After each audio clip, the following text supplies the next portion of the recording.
வெண்பருத்தி நூலெடுத்து வாய் வெடிச்ச பூவெடுத்து நான் அணிஞ்சிட தொடுத்து வச்ச நடினமான மாலை இது.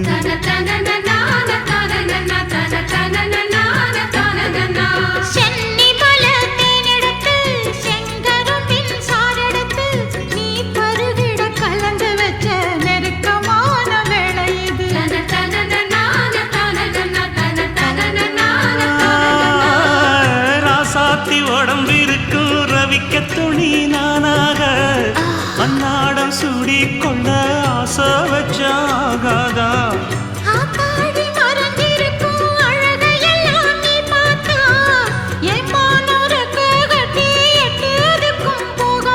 அடிச்சி சக்கரையே எட்டி நீயும் நிக்கிறியே நான் ஏங்கி ஏங்கி பார்க்கிற போறாங்க